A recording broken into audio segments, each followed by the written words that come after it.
얼마 안 남은 민주당 전당대회, 이제 그야말로 결정의 시간입니다. 결국 서울, 경기 수도권과 호남의 표심이 정청래 후보의 당락과 득표율을 최종 결정지을 텐데요. 이 중요한 분수령에서 박시영 대표의 날카로운 분석을 통해 현재 경선 판세와 승부처를 명확히 짚어보겠습니다. 호남에서 5% 지더라도 근소하게 지기, 첫 번째. 네. 두 번째, 서울 경기의 투표율이 높아야 한다. 두 번째 조건은. 그리고 거기서 10% 정도의 격차를 보여야 한다. 예를 들면 51대 41. 이 정도의 격차를 보여야 한다. 총연기랑 8% 남짓일 것 같으니까요.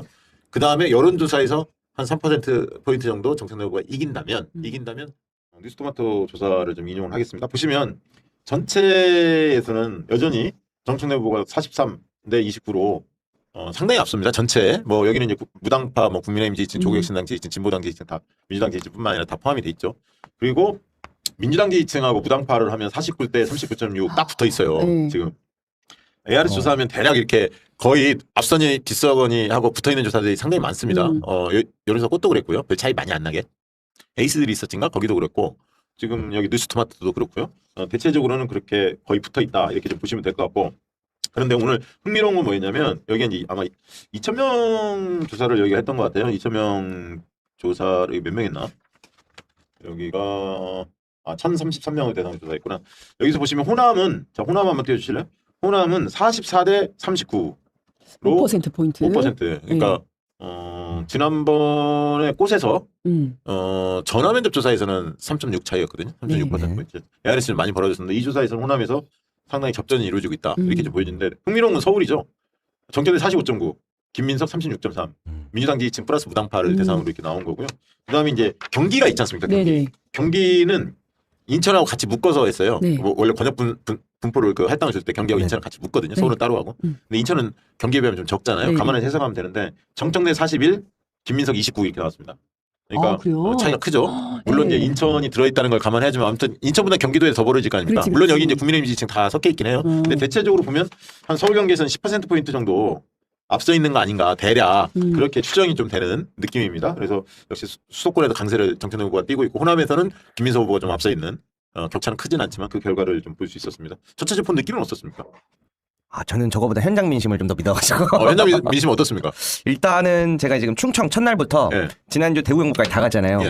갈수록 정청래 후보를 응원하는 사람이 어마어마하게 늘고 있어요. 아 그렇습니까? 지난주 만에 이제 갔을 때는 어느 정도였냐면 다른 후보 캠프 측에 응원하는 분도 많은데 그걸 다 합친 만큼 보다 더 많이 정청래 후보팀이 많았거든요. 그랬어요. 그래서 다른 캠프 측에서도 와, 저 몇 명이야? 이럴 정도로 어마어마하게 사람이 늘어나고 있어요. 그래서 저는 이 흐름의 분위기를 바람을 좀 느끼고 있어서 지금 좋게 가겠다라고 생각을 하고 있고요. 김대우 기자를 믿습니다. 믿습니다. 반대로 이제 월요일 날 호남 내려가가지고 거기서 각 지역에 오신 선생님들을 한 20분 넘게 인터뷰를 했는데 전북이나 이런 쪽에서는 조금 잘 나올 것 같아 보여요. 밑바닥 민심은 정청래가 좀 우세한 것 같다고 느끼시는데 이제 어제 박시영 대표 그 얘기 하셨더라고요. 광주나 이쪽이 조금 우려된다. 그걸 호남 분들도 똑같이 얘기하셔요. 왜 그러냐면 워낙 조직에 세게 붙어 있는 게 좀 많이 보여가지고 그래서 그러한 부분들이 좀 우려가 있긴 하지만 그 선생님들이 걱정을 너무 많이 하시거든요. 서울 경기 호남 반반 가져가면 서울 경기에서 이길 수 있다며 어떻게든 선방할 테니까 부탁한다고 하시는 분. 아니 그리고 호남에서 잠깐 이야기 나누는데 우시는 선생님들이 너무 많아서 마음이 아팠어요. 그래요. 맞아요. 절절해. 정청래 후보 지지하는 당원들은 절절해요. 그게 차이야. 절절해. 왜냐면 동지들한테 전화를 걸어서 밥가리를 하는데 그게 두려운 적이 처음이래요. 왜냐면 너무 세게 붙어 있으니까. 그 스트레이트 뉴스가 어제 발표했는데 거기도 권리당원만 따로 떼놓고 344명 분석을 했더니 여기도 딱 붙어 있더라고. 김민석 47, 정청래 43.9 딱 붙어 있는데 그래서 아무튼 전체적으로 권리당원 쪽이 좀 팽팽하다라는 느낌은 들어요. 조사에서도. 자. 호남 얘기 조금 들어가 볼게요. 자, 어제 그 온라인 투표율이 이제 발표가 됐죠. 네. 전남 광주가 35.22, 전북이 37.6 이렇게 나왔는데 저도 어제 방송에서 되게 한 45% 화요일 날 방송이었구나. 한 45% 정도에서 많으면 50% 사이일 것 같다라고 봤는데, 그러니까 근데 지금까지 ARS 투표는 한 10% 남짓이에요. 그러니까 온라인 투표에서 한 10% 더하면 대개 총 그 투표율이 나와요. 그러니까 호남이 대략 예상은 45, 6% 뭐 이 정도 예상을 해요. 좀 낮네요, 그죠? 왜냐하면 지금 그 전에 투표가 51%였기 때문에 25년 전당대 박찬대 정청래 붙었을 때. 근데 지금 전체적으로 한 5% 이상은 낮아요. 지난 전당대회에 비해서 각 지역별로 대구 경북 뭐 이런 데만 좀 특이한 데 빼고는 대부분 낮습니다. 안 그래도 제가 그래서 이거를 정리를 좀 해왔는데요. 네. 작년에 박찬대 정청래 당대표 선거 때 네. 호남은 투표율이 어떻게 나왔는지 그 똑같이 온라인 투표를 살펴봤습니다. 네. 그때 당시에 1일차에 22%가 나왔어요. 네. 지금은 35% 정도 나오잖아요. 네. 근데 지난번에는 2일차 온라인 집계가 아니라 1일차 온라인 집계여서 22% 나왔는데 아마 그러면 지금 나온 거는 2일차에서 35%이기 때문에 좀 비슷하거나 조금 더 늘지 않았을까? 저는 이렇게 보고 있고요. 작년 기준으로 호남 당원 38만 명 중에 18만 7천 명이 투표에 참여했어요. 전체적으로. 그렇게 해서 말씀하신 것처럼 거의 50% 정도 가량 됐는데요. 이번에는 지금 주안점이 권리당원 수가 호남이 55만 명이라고 합니다. 그런데 선거인단 수가 몇 명인지 좀 확인이 필요한 때가 됐어요. 선거인단이 호남이 네. 51만 2천이에요. 선거인단이 51만. 네, 51만 그러면은 2,664명. 엄청나게 늘은 거예요. 네, 왜냐하면 지방선 거치면서 전체적으로 모수가 늘었어요. 권리당원이. 네. 근데 지난번에는 저기 36만 중에 18만 명이 이제 투표를 했기 때문에 예. 그럼 이번에는 51만 명 중에 한 25만 정도 이상 나오지 않을까? 그러니까 네. 제가 볼 때 45% 정도가 만약에 투표를 하면 네. 23만 명 정도가 투표하는 거예요. 23만 명. 네, 그래서 저는 뭐 그 정도 예상하고 있는데 왜냐하면 ARS 투표가 기존에 비해서 좀 줄어들었어요. 많이 안 해. 근데 이게 선거투표 때문에 복잡해. 복잡해서 이 제도로 만든 것 자체가 넌센스야 사실은. 그러니까 투표율이 더 떨어지는 거야. 복잡하잖아요. 사실 뭐 아까 있던 ARS로 오는데 1순위, 2순위, 3순위 중간에 끊어버린 사람도 뭐 집계는 어떻게 됐는지 모르겠지만 꽤 많을 거예요. 그래서 ARS 투표가 전체적으로 좀 줄은 추세예요. 사실은. 네. 대구 경북 같은 경우에는 지금 온라인 투표율 60%가 나와서 그에 비해서 좀 낮아 보일 수는 있는데요.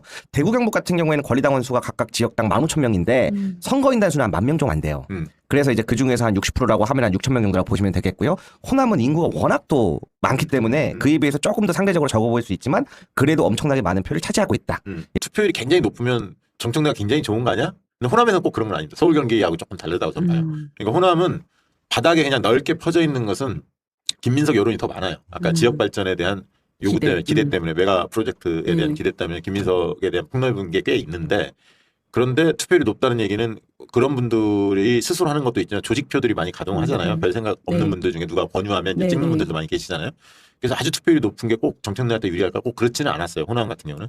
그 또 아주 낮으면 왜냐하면 정치 고관여층 호남에서 정청래로 많이 가 있는데 상층에서 시도 의원이라든가 흔히 말하는 입김이 센 분들은 예를 들면 조직을 장악하고 있는 분들은 김민석 후보 측이 많단 말이에요. 네. 근데 자발적으로 이제 있는 정치 고관여층이 정청래가 많은 거고 네. 밑바닥에 그냥 정치의식이 좀 높지 않은 분들은 폭넓게 그냥 김민석이 되는 거 아니야 이런 정서가 있었는데 그래서 아주 낮으면 또 그게 그 김민석의 조직표만 일부 가동이 되고 자발적 열정적인 정청래 지지층들이 조금 움츠려들어서 투표율이 낮은 거 아닌가 이렇게 해석할 수도 있는데 40% 중반대 정도 나오는 거는 괜찮다 상식적으로 보면 그래서 괜찮다라고 느껴지고 제가 들은 얘기는 확실히 전라남도 쪽은 우열을 가리기 어려울 정도 팽팽하다는 게 오늘도 저도 확인해봤는 대충 그런 여론이에요. 동부 쪽은 전라남도 동부 쪽은 정청래, 서부 쪽은 김민석 이게 좀 팽팽하다는 거예요. 전라남도는. 그리고 또 정청래 후보 처가가 강진이거든요. 네. 그리고 지난 대선 때도 전라남도 샅샅이 또 지원 활동을 많이 했기 때문에 정청래에 대한 존재감 꽤 있어요. 전라남도는. 이제 관건은 광주하고 전북인데 광주는 꽤 이제 메가 프로젝트의 직접적인 이해 당사 지역이잖아요. 그래서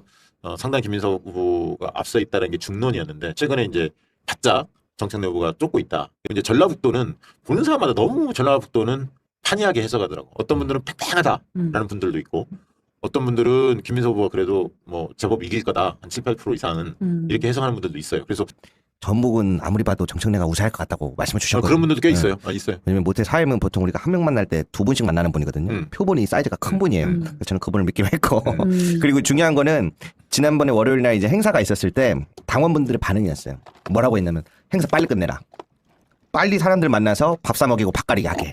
뒤에 약속들 엄청 잡아놓으신 분들이 많은 걸 보고 저는 끝까지 한번 믿고 가보려고 하면 서울 경기에서 노력을 더 많이 해주셔야 되고. 그러니까 열기는 정청래 후보 지지층의 열기가 훨씬 뜨겁다는 건 공통된 얘기예요. 자발적인 사람들이니까. 네. 그래서 그러니까 서부 쪽도 원래 뭐 7대 3까지 전망한 사람들이 있었어요. 근데 지금은 목포 뭐 신안 뭐 이런 쪽이. 근데 지금은 55대 45 정도로 좁혀지는 거 아니야? 6대 4 이내로 들어오는 거 아니야? 이런 전망도 나올 정도로 서부에서 상당히 전라남도 서부 쪽에서 선전하고 왜냐면 그쪽도 메가 프로젝트 수혜 쪽이거든요. 근데 동부는 정청래 후보가 뭐 6대 4 정도로 크게 앞서는 거 아니야? 이런 이제 전망들이 있어서 실제 까봐야 할 것 같고요. 근데 흐름은 나쁘지 않다. 그래서 호남에서 정청래 후보 측은 5% 만약 이기면 제일 좋고 최악의 경우 5% 정도의 격차에서 밀리면 서울 경기에서 10% 이상 이길 수 있다. 그러면 역전 역전이 마련된다. 이런 이제 보관인 것 같아요. 그리고 무엇보다 투표율의 차이가 있다. 그러니까 이제 오늘 밤 이제 9시 이후에 한 10시 정도 공개가 될 것 같은데 서울 경기의 온라인 투표율이 얼마나 되냐. 이게 이제 굉장히 중요한 거예요. 그러니까 왜냐하면 모수가 서울 경기가 59만 6천으로 38%를 차지하고 있고 아까 호남은 51만 2천이거든요. 59만 6천 대 51만 2천이에요.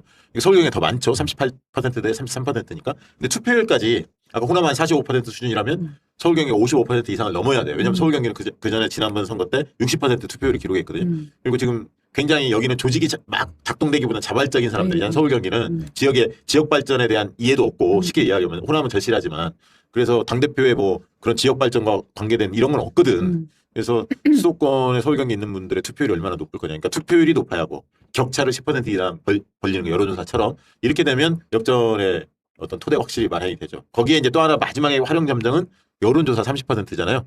여론조사 30%가 실제로 70% 권리당원의 30%잖아요. 그럼 실제로 한 42% 정도의 반영 비중이거든요. 70으로 기준으로 치면. 그럼 만약에 한 뭐 3% 정도 정치적 후보가 이겼다. 그러면 실제로는 한 1.29%, 1.3 정도가 플러스 되는 효과가 있어요. 자기가 얻은 표에. 그런 효과들이 있어서 반면에 이제 김민석 후보는 또 빠지는 거고 상대적인 거니까. 그렇게 되면 과반을 달성할 수 있다. 이렇게 좀 보고 있어서 몇 가지 있어야죠. 호남에서 5% 이내로 격차를 최소화하는 거. 이기면 무조건 끝나는 거고. 이기면 끝나는 거고 게임은. 호남에서 5% 지더라도 근소하게 지기. 첫 번째. 두 번째 서울 경기의 투표율이 높아야 한다. 두 번째 조건은. 그리고 거기서 10% 정도의 격차를 보여야 한다. 예를 들면 51대 41. 이 정도의 격차를 보여야 한다. 총경기는 한 8% 남짓일 것 같으니까요.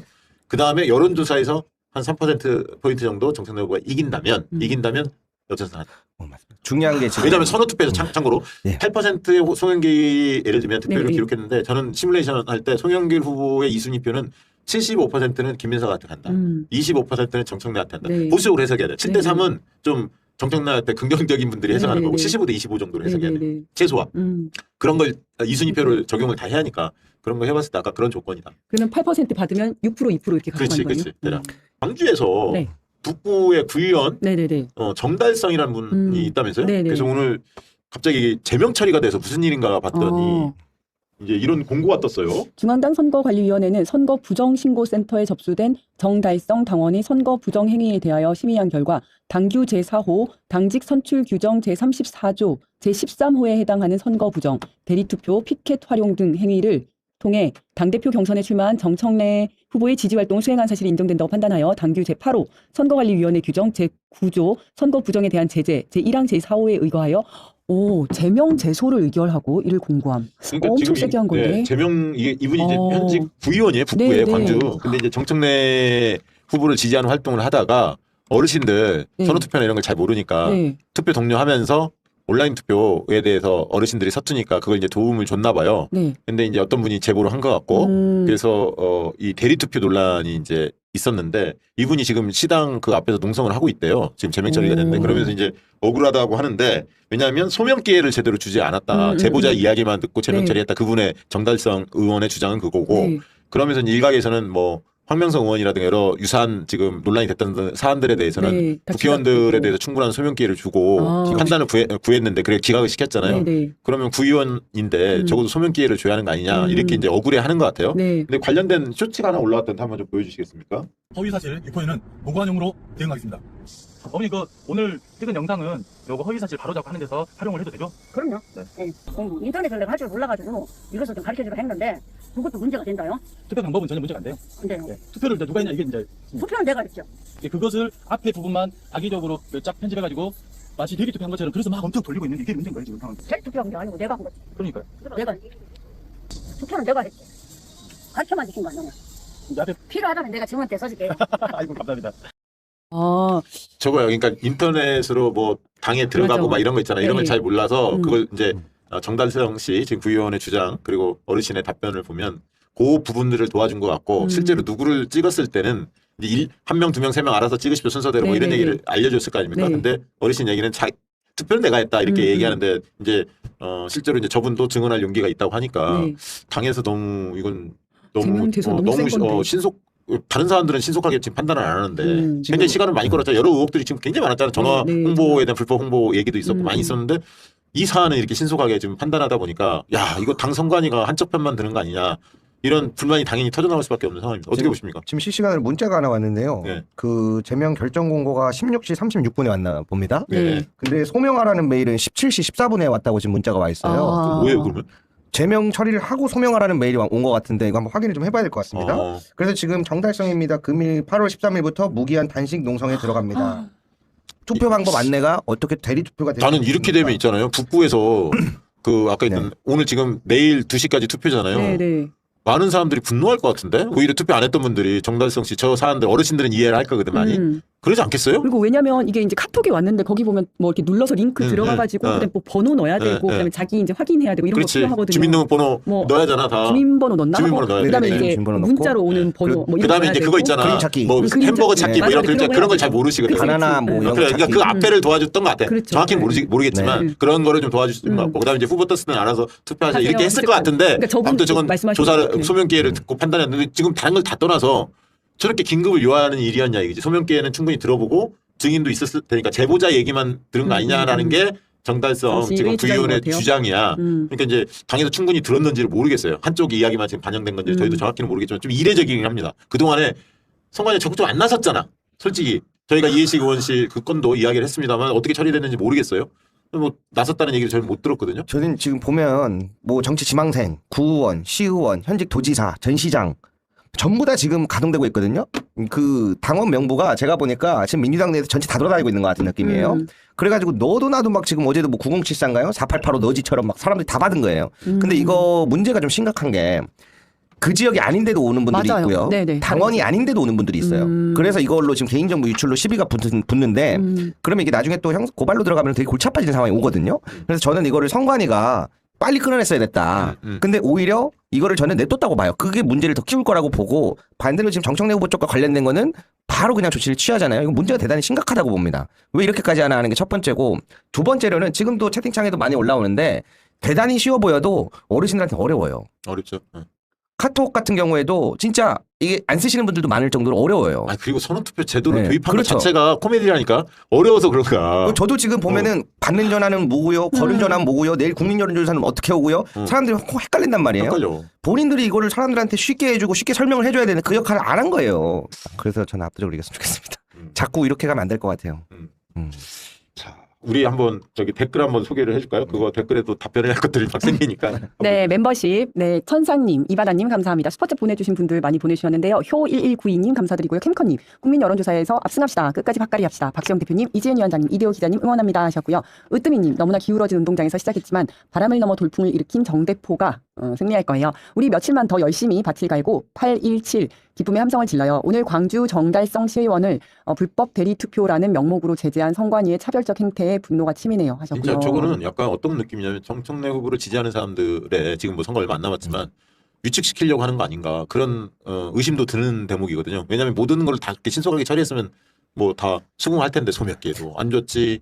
이해가 안 돼. 저 약간 그 분위기가 있거든요. 지금 서울 경기에서 이제 다른 후보 막 지지선은 막 엄청 있었잖아요. 근데 서울 경기가 지금 조직이 안 들어간다라는 이야기가 많이 나와요. 서울 경기는 구의원 시의원이 뭐 얘기한다 해서 당원들이 끔찍도 안 합니다. 맞아. 솔직히 얘기해서 기뚱으로 들어 기뚱으로. 그것도 있고 또 한편으로 여기서 전면으로 나섰는데 또 찍 당원들한테 또 이게 밑보여가지고 다음번에 경선에 이럴 때 표가 안 나면 어떡하지? 그러니까 그게 세잖아요 서울 경기분들이. 네. 그러다 보니까 적극적으로 못 한대요 다른 지역들보다. 아, 지금 막 찌라시 막 돌더라고. 그 어제 전진숙 의원실 그 건도 네네네. 막 찌라시는 별의별 게 막 돌아요. 그 뭐요? 아 그거는 밝힐 수는 아, 없습니다. 아직 다 진짜요? 우리 뭐 또 시비 걸 수가 있어서 확인할 수는 없는데 아무튼 많이 돌고 그래서 그분이 그냥 자원봉사자는 아니고 정치 부친이 정치활동 하시는 분이시더라고. 그 전화 걸었던 분이. 자원봉사자라는 예, 사람. 예, 뭐 자원 네네네. 그리고 여러 뭐 얘기들이 들리는데 아무튼 이건 경찰 고발이 된 사안이라서 당에서는 뭐 그렇게 기각을 처리했지만 실제 경찰에서는 어떻게 판단할지 모르겠습니다. 좀 심각해 보이던데요. 읽어주시죠. 네, 성희 HSH님, 이재현 위원장님, 박시영 대표님, 저들이 말도 안 되는 소리 하는데 힘내세요. 이 위원장님 28년 꼭 국회 입성하셔서 좋은 사람이 좋은 정치하는 걸 꼭 보여주세요. 알짱찍 되셨고요.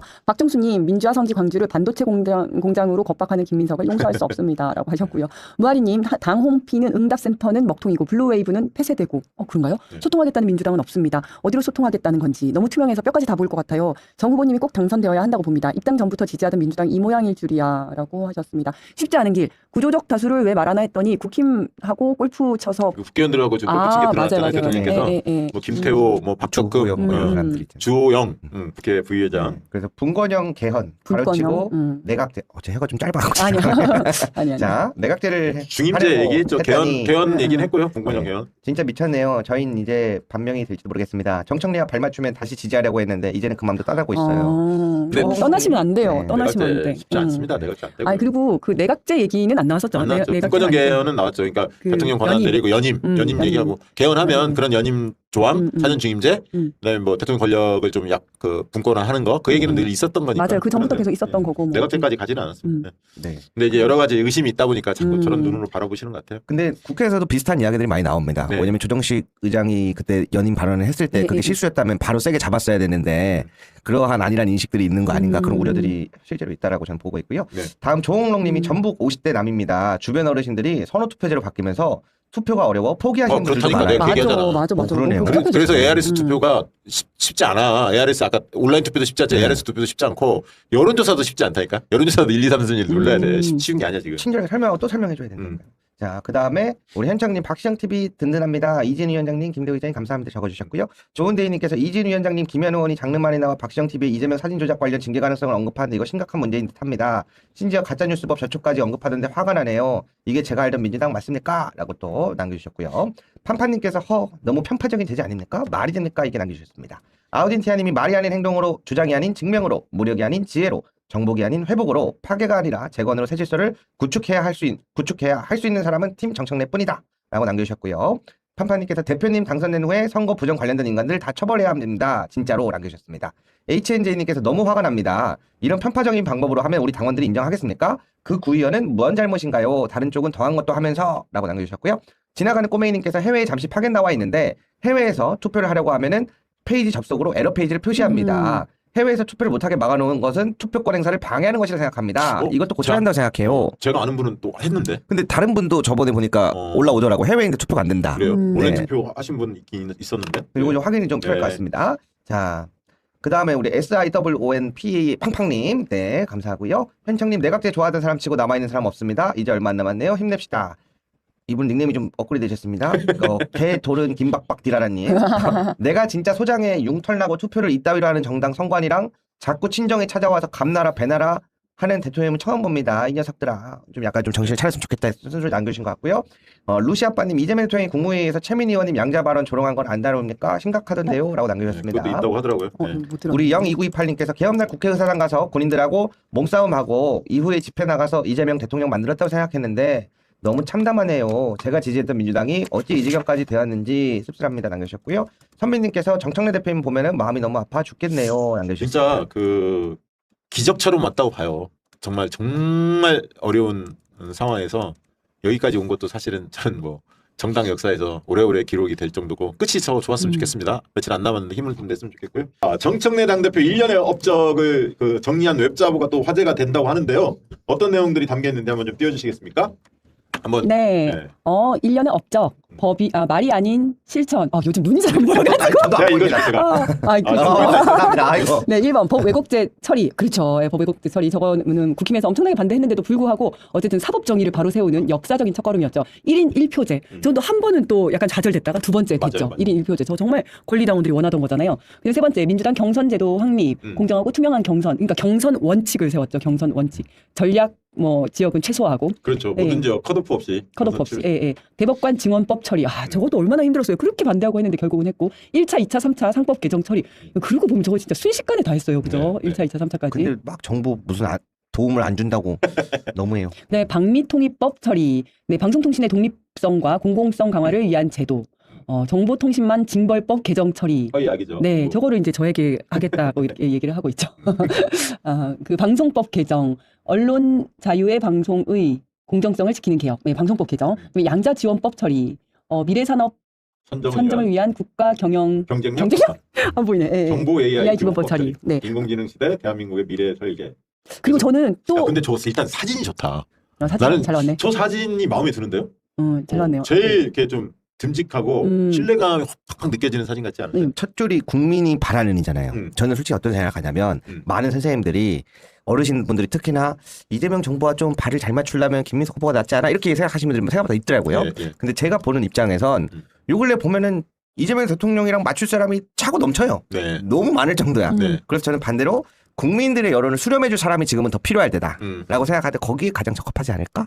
그래서 첫 줄이 마음에 듭니다. 국민이 네. 바라는 개혁과 변화를 입법으로 실현한 실력 있는 당대표. 네. 이제 뭐 한 네. 3일 남았잖아요. 이틀 남았구나. 토요일까지 선거운동 이제 가능하죠.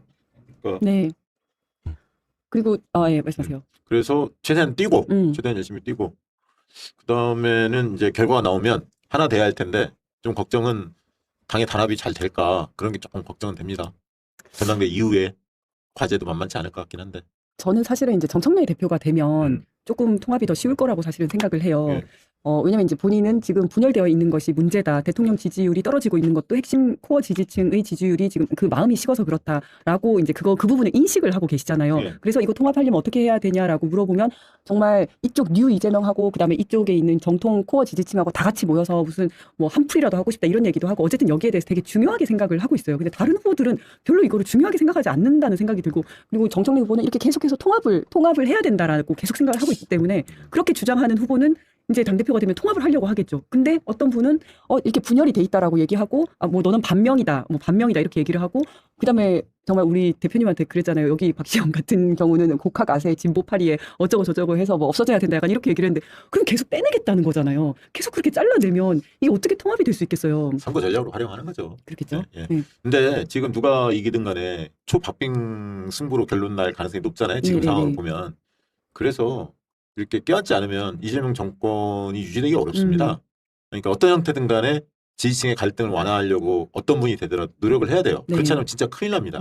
이재명 정부 승리하고 또 총선 승리, 대선 승리를 위해서는 이 문제를 해결하지 않고는 저는 한 발짝도 진전하기 어렵다고 봐요. 그러니까 정청래 후보가 당대표 되더라도 그렇게 하려고 노력을 해야 할 거고요. 좀 마음의 상처 많은 분들이 계시겠지만 어떤 형태든 간에 그런 노력을 기울여야 할 것 같고 김민석 후보도 마찬가지죠. 당대표가 네. 되신다면 그렇지 않고는 운영이 안 돼. 왜냐하면 딱 반반으로 갈려버렸거든. 이 전당대회 과정에서 원사이드하게 어떤 분이 이기는 게 아니라고 지금 네, 상황 자체가. 네. 그래서 통합과 단결이라는 대원칙 그리고 그것을 위해서 어떤 노력을 해야 할지 이 부분이 두 분 모두에게 굉장히 큰 숙제로 돼 있는 건 사실입니다. 그래서 아마 좀 고민 무겁지 않을까 여러 가지 생각 때문에 그런 생각이 듭니다. 김도우 기자는 어떻게 보세요? 이거 너무 훈훈하게 가는 분위기라 여기 약간 저희가 이제 단합도 중요한 부분이 될 텐데요. 또 한 가지를 더 봐야 될 것 같아요. 왜 그러냐면은 예를 들어서 부동산 정책 같은 경우에는 공약과 또 반대로 간다라고 느끼는 분들이 많이 계시고 레버리지 ETF 같은 경우에도 어제도 김민석 후보가 이제 토론에서 이야기를 했지 않습니까? 원래는 대통령 주재 회의인데 순방 가셔서 내가 사회를 했다. 봤다. 예. 그래서 이게 뭐가 있냐면은 지금 김용봉 정책실장도 그렇고 정성호 장관 보안수사권도 그렇고 본인들이 결정권자고 다 제일 직접적인 연관이 있는 사람들인데 대안이 있냐라고 물어봐요. 우리한테 결정권을 할 때 참여를 해줬어요? 근데 책임을 져야 되는 순간이 오면 비판만 하는 애들은 반면에 이런 스탠스는 바뀔 필요가 있다. 이거 되게 중요하다고 보고 있고요. 그리고 전에 이제 선별복지 같은 경우에는 그걸 일일이 다 가려내면 돈을 더 많이 든다 그랬는데 지난번에 고유가 지원금 같은 경우도 사실상 선별복지 형태로 갔단 말이에요. 그래서 이러한 부분들이 바뀌게 되면은 왜 그렇게 될 수밖에 없었는지 국민들에게 좀 더 친절하게 설명을 해줘야 되는 부분이 있어야 될 것 같고요. 그리고 이제 근로 같은 경우에도 지금 52시간 예외 적용 이야기 나오지 네. 않습니까? 반도체 저거 때문에. 근데 이제 민주당과 민주정부를 잘 살펴보면 근로자들과 서민들을 위한 중점이었단 말이에요. 노란봉투법이라든가 이런 부분들이. 근데 어느덧 지금 약간 기업 친화적인 재벌 친화적인 정책으로 또 가고 있는 부분에 대한 우려가 있어요. 이런 부분들에 대한 비판을 이재명 정부를 싫어서라고 느끼면 안 되고 정말 위험하다. 이게 사람들이 보고 있는 우려가 이런 것들이 있다라고 해서 좀 따뜻하게 조금 받아들일 수 있었으면 좋겠습니다. 정청래 대표가 되면 정청래 대표 그 얘기 했잖아요. 지지율을 올릴 자신 있다. 저는 뭐 그거는 가능하다고 봐요. 네. 그러니까 지지층들의 핵심 지지층들의 마음을 좀 녹일 수 있는 유일한 후보가 정청래 후보이기 때문에 거기서부터 시작하면 하나씩 풀면 되거든요. 그러면서 외연 확장 시도하면 지지율 대통령 지지율도 오르고 민주당 지지율 오른다고 생각하는데 만약에 이제 김민석 후보가 됐을 때 전통적 지지층들한테 반명 프레임을 씌웠는데 과연 어떤 태도로 보일지 궁금합니다. 일단 궁금하고 두 번째는 김민석 후보가 또 넘어야 하는 본인 스스로가 재신임을 묻겠다고 그랬어요. 내년 서울시장 선거하고 강릉시장 선거에 본인이 당대표 되시면 재선거는 선거에 패배한다면 물러난다는 얘기잖아요. 그걸 당원들한테 묻겠다는 거 아닙니까? 네. 예를 들면 당원투표든 당원 여론조사든 이런 방식일 거 아닙니까? 그래서 이제 그것도 선거 전략으로는 굉장히 자신감 있는 모습을 필요하겠다는 측면에서 김민석 후보 입장에서는 도움이 됐을 거라고 판단은 했을지 모르겠지만 만약 김민석 후보 당대표 됐을 때 지방선거 내년에 그게 쉬운 선거는 아니거든요. 사실 지금 서울 선거도 부동산의 여러 가지 이슈들 때문에 강릉도 마찬가지고 잘 돌파할 수 있을지 그리고 그걸 돌파하기 위해서라도 전통적 지지층과의 화해 통합이 되지 않는 한 어렵다. 당내 문제를 풀어야 한다.